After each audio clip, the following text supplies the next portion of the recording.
Hey, everybody, welcome back to another episode of Tactical Friday. And you heard from him this past Monday, and I'm blessed to be welcoming Dan Kopp back on the show to talk a little bit more about the power of me. Dan, welcome back, my friend. Thank you. It's a pleasure to be here. I'm honored to be on the podcast, so thank you.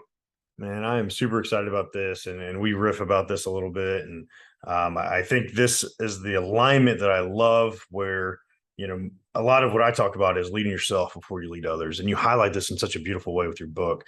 So I want to give you the opportunity to talk about what is the power of me, the overall massive vision attached to your book and the tenets that you've put together. Can you talk to us a little bit about the power of me and why that's so important in leadership? Absolutely. I've been, like most of us who are trying to learn about leadership, we encounter a lot of things out there that, 7 steps to good leadership, 12 tactics, all these different things that are sort of like a script to follow that makes sense. But if you're not the person who wrote the script, might be difficult to enact. So also there's a lot of books out there that says these are the characteristics of good leaders. Well, by default, if somebody doesn't have those would you think, well, I'm obviously not a good leader because I don't have those.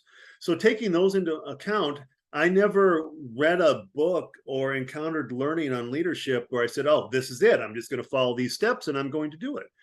So couple that with my understanding that for years I realized that it's hard to learn from other leaders and we all lead differently. So about 5 years ago, those two thoughts came to mind. I was prepping to teach a class and I realized they're related. It's hard to lead from other leaders because we are different. So I can't sit down and read someone's 12-step to great leadership book and say, I'm going to do that because I'm not that person. We've had different life experience, different gender, ethnicity, races, whatever the case may be, we're all different. So the power of me, I help my clients, whether it's through mentoring, coaching, or just straight up consulting. Everybody has it in them to be a leader. We've all got values. We've all got strengths. The trick is identifying those things, work through those lenses, understanding yourself, and then taking some general approaches to leadership to be successful. And that's what my book does. I go through a process of describing who I am, more importantly, why I am that person. And then at the end of the day, I said, here are 9 general approaches to leadership that you don't have to be me in order to embrace and have success doing. And they're going to lead to better leadership. So it's not a 9-step process. It's just ideas that should drive you on a daily basis. And I argue, or I explain where I encounter them, how I learn them, why it works, that type of thing. And I think that's huge. The 10-step process is great for some things, right? Right. But sometimes it puts us into in the military, I think we saw this doctrine, right? People get so stuck Yes. on this is the only way to be. You have to step by step follow. Where compared to what you're putting out there for us, it's more the ideology behind what should drive you forward, what should Right. summarize the leadership skill. Because one thing that I didn't like about the military was like, here's your box, stay in it, don't step outside of it, and this is what you're expected to be as a leader. Have you seen that type of pushback in any type of leadership? Do you see people excelling more outside of that hardcore framework with what you're providing? It's a mixture. Some people can read a book and learn from it and try to attempt the 9-step, 10-step process the next day and have some level of success. But again, it feels like they're enacting someone else's plans when that occurs. That's what I always felt like. So with my approach, I get people to understand you're who you are. You're not wrong, right, or you're who you are. That is a fact. Let's take who you are and just approach things through these lenses. So you don't have, there's no step-by-step process. It's just keep this in mind. And when you have something in front of you, these are the things that should be dictating how you act. Yeah, I think that's huge because it's like I said, I hate seeing the brainwashing that you sometimes see Right. from people, and I think that makes the transition really difficult away from that piece of it. Where I guess even 15 years ago, I'm going to work later. It's one of those I even struggled with, right? Re-identifying those pieces of leadership that I wanted for myself in my core values and my core tenets and that aspect of things. Is that part of it? And I know you mentioned different aspects of the tenets. Are there some of those tenets that help people form that, or like push that thought process of like the alignment of self with the overall leadership style, if that makes sense? It does. And I think when I explain some of the lessons I've encountered that made me realize these things were important, they are personal in nature, sometimes professional in nature, but they resonate with people so that they make sense. And when I give examples, I can give examples that show people through their own lens how it would manifest itself in their life. So that allows them to see how it's relevant to them and it makes sense to them versus, well, some dude wrote a book and there's 12 steps I got to follow. Well, what's number 3? I'm supposed to do this now. So I think because I made it personal, but there's also a professional lens. Like some of my life lessons are both personal and professional. I think it resonates with people that they can understand that they are who they are and they're not wrong for that. And there are approaches they can take that will make them better at what they do. So overall, when they start taking these approaches, what would you say that like really, if somebody's struggling with this, and it's something that I recognized in the past, so I felt something was missing, right? Like did really good work, done some amazing things, but like still that internal piece, something was missing. Is there something they should go seeking out? Is there something that you'd say take this first step to kind of be that guiding path or that Absolutely. initial tactic? Absolutely. The first thing I do with those I mentor, coach, and even some of my consulting clients is let's talk about who you are at your core. And most adults can readily spew forth 5 to 7 values they hold dear to them. My next follow-up question causes all sorts of grief for most of my clients, and that is, why are those your values? Because most people have not discovered or even thought about, for example, I had a colleague who I knew her family was very important to her, and I told her one of her values before we started. I said, "Family is important to you." She said, "Well, of course it is. How'd you know?" And I literally told her all the different ways that that value manifested itself in her life. So it was obvious to everybody her family was important to her. So then I asked her why. She looked at me like I was crazy. What do you mean why? Because they're my family. I said, but family's not on everybody's top 5 or 7. You're not wrong for having family. I'm not wrong for not having family. But there's a reason we're different. What's that? Why is family important to you? And that typically is not something that people can discover in one conversation. Typically that's, let's just go through this exercise in the first coaching call, we'll revisit it in the next one, maybe in the third, and by the fourth we maybe have figured out all 4 of them. I went down this path of self-discovery back starting in 2010. It wasn't until about 2015 that I figured out one of the tenets where it came from, the first time I remember encountering it. So it's not an overnight thing. I was uncomfortable doing it myself initially, but once I got in the groove, it really helped me become a better me, a better leader, a better person, a better father, a better husband, and a better everything. And when I can understand me, picture any job you've ever had or a job interview. It's pretty easy to show up as yourself. And when you're comfortable knowing who you are and can articulate who you are, that's powerful because as most people are aware, when you're looking for a job, it's about fit.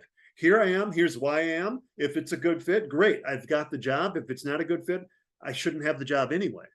So that's really resonated with me when I started down this path, because discovering why I am is very powerful, or was very powerful. And I'm still working on it.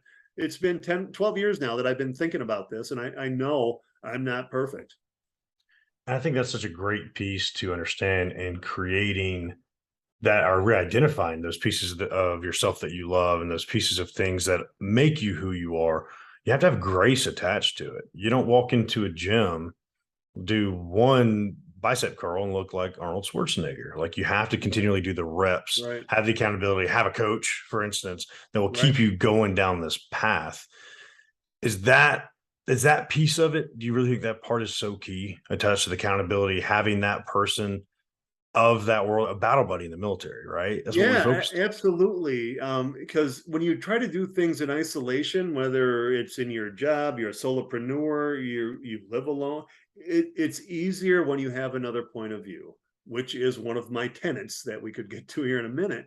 But when you have others' points of view, your decision, your action is going to be more informed and perhaps better. It may have been what you were going to do in the first place, but when you have somebody else's point of view to at least affirm that, you have more confidence in what you're about ready to do. Yeah, let's dive into that. Expand on that a little bit as one of the tenets before we wrap up for today. All right. So one of the tenets is lead like King Arthur. And for those of you who I've learned in the last 5 or 10 years that perhaps the younger generations don't know what that means as much as the older generations do. But leading like King Arthur, Knights of the Round Table, he had his trusted advisors at the table and they had collective input on the task at hand. I've always led like that because I'll be the first one to say I'm not the most intelligent person in the room and I don't have all the answers. So when I engage my contemporaries, my team, even if if it's my direct reports and I'm the executive and I've got my directors or whatever your titles are one step below or even two steps below, and I'm engaged with them, they've got points of view that I may not be aware of, or they might have a better way of answering the quandary in front of me than I had thought of. So I didn't have a better, most people understand it when I just said that. So you want diverse, if you got a leadership team, you want diversity around it. You name a way you can be diverse, that's what you want around your table, because the more diverse the people, the more diverse the opinions. You still may own the decision at the end of the day, but you're going to be better off if you've embraced all those different voices before you make a decision. So here's how a different way to explain it. And I've actually called it King Arthur and the tissue box. I had this discussion with leaders about 5 years ago in a coaching environment. The executive coach there were five of us in the room and one on the screen remoted in. Maybe it was 3 years ago, 3 or 5 years ago. We're talking about this. I talked about King Arthur, and they shared a situation where they had an identical situation and they reacted differently, and it sort of blew up both in their face. Both of them had a blow in their face. So one of them said at the end, "Boy, we should have sort of done half of what you did and half of what I did, maybe sort of met in the middle. It would have been better." So about 2 or 3 hours later, when it was finally my turn to have a discussion and lead on part of the discussion, I said, "Hey, we need to go back to that comment made 2 hours ago because we need to talk about King Arthur now." So I talked about there happened to be a tissue box in the middle of the table. So when they said that, it was literally between the two of them. But had one of them just said, "My decisions was better," let's assume that tissue box represented the answer. He would have been sitting there hugging that tissue box and he would have no idea if that was the answer where it should have been. But when we start saying, "Here's the tissue, but here's the answer, this is where I think it should be," and everybody has input, in essence, the placement of that tissue box could theoretically be an average of everybody's opinion. It could have landed right back in his lap. It could have landed in the middle of the table where it started. You'll never know if you're closer to the best answer unless you engage others. So leading like King Arthur or the placement of the tissue box, that is important because you want diverse input, especially when you're deciding points of contention. COVID related, people who've had to make decisions about COVID in the last 3 years. You don't want to make those in isolation. You may have to own the decision when you get out of the boardroom and go own the decision. Absolutely. But your decision will hopefully be the best of the worst because no decisions were made good with COVID. But you're going to have a better informed decision if you embrace other points of view. Yeah, I think that's huge, and I think it's a really interesting piece and dichotomy attached to, it's not necessarily a democracy all the time, right? You No, don't necessarily let everybody make a decision, but it is one of those to bring different perspectives forward, so you can make the most educated decision based on that. absolutely. Is absolutely huge. I love that. I think that is so key in so many ways. And I'm a part of masterminds. I run a couple of masterminds, and that piece of it, bring different perspectives into a room of like-minded individuals.